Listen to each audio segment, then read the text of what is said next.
Hello everybody and welcome back to English with Lewis. And in today's video, I'm going to teach you 20 of the most common phrasal verbs in English with examples. So that being said, let's kick off.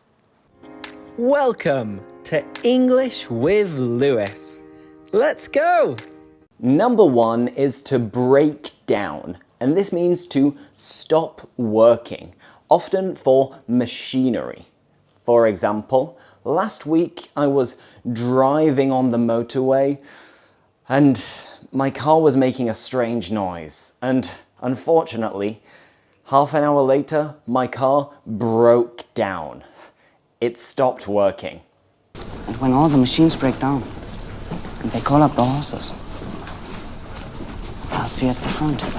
And when the machine breaks down, we break down. Did my truck break down? Number two is to bring up.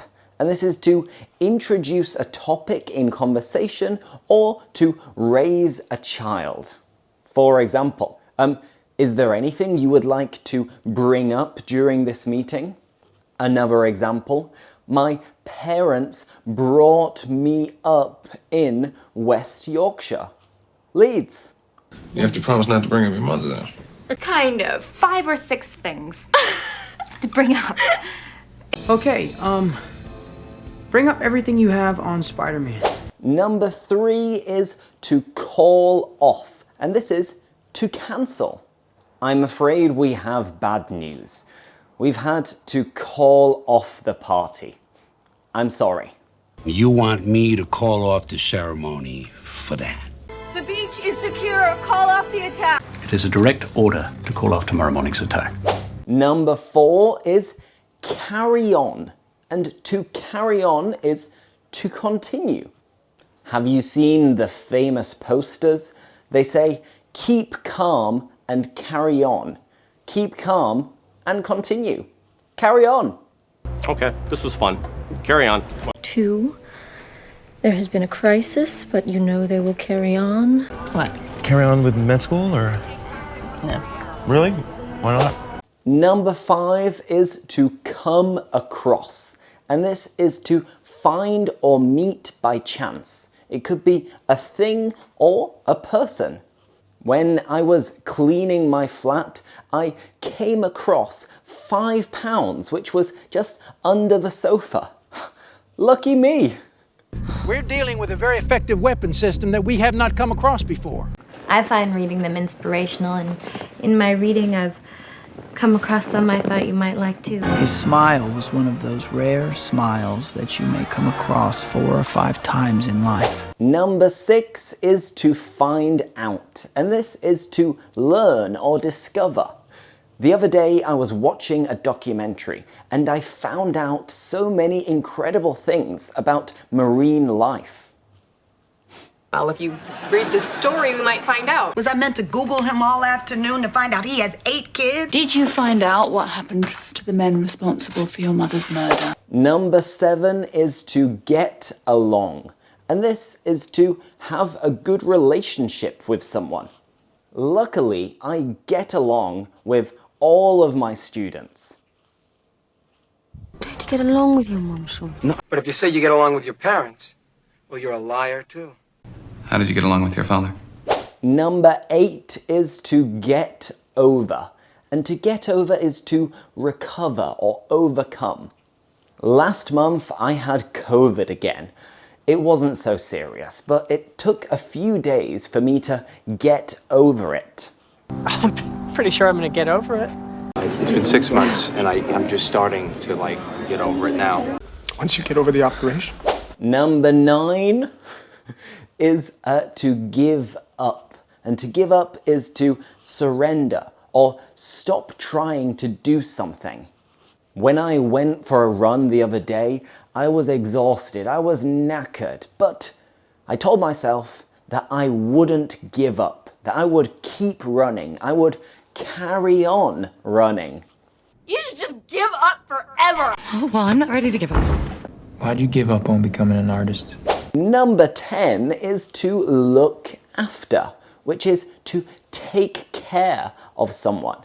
Now I'm an uncle. I have a little nephew, so from time to time I need to look after him. The important thing is we look after you. Make sure you're okay.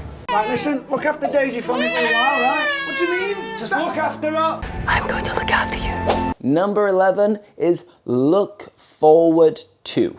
And to look forward to something or doing something is to be excited about doing something. This phrasal verb is really commonly used at the end of an email. You write, I look forward to seeing you. I look forward to meeting you. And right now, I'm looking forward to celebrating my birthday. I look forward to meeting with you too, Jack. I look forward to the day when police officers are no longer referred to as pigs. Look forward to meeting you. Number 12 is to make up. And to make up isn't to do your makeup. No, no, no. Makeup means to invent or create, or perhaps to reconcile after a fight. Right now, all of these examples, I'm just making them up. I'm just creating them off the top of my head. I had an argument with my girlfriend the other day, but soon after, we made up. I had to make up this whole thing at work. What kind of stories did Mama make up? If you want to make up your own rules, open up your own theater. Number 13 is to pick up.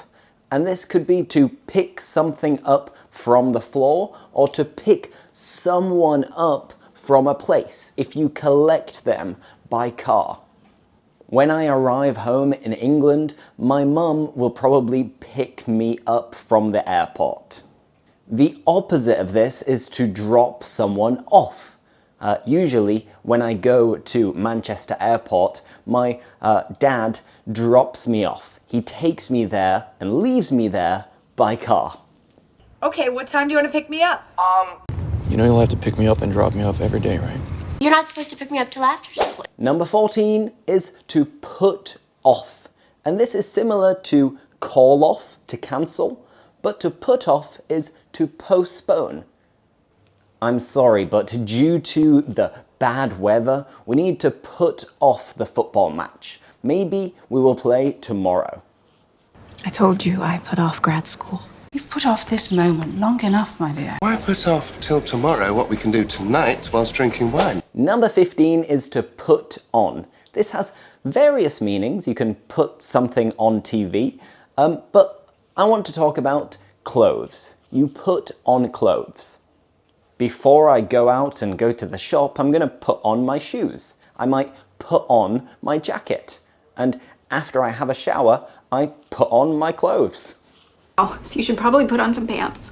How about you go put on your 007 tuxedo and I'll make you a nice martini. Put on the suit. Let's go a few rounds. Number 16 is to run out of. And this is to use everything. We could also say to use up.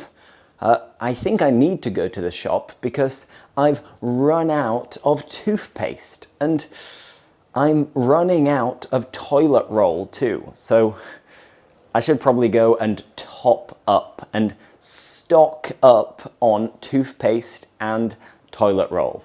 To run out of is to use everything. Maybe they ran out of gas. I just started to run out of money. All right, I ran out of patience. Number 17 is to take off. And the main meanings are clothes, again, is the opposite of put on. You put something on and then you take it off. You remove clothing. And it is also what happens with a plane when it starts flying.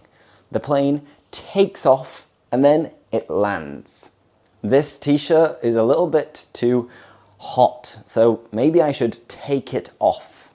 My flight is scheduled to take off at 1:30.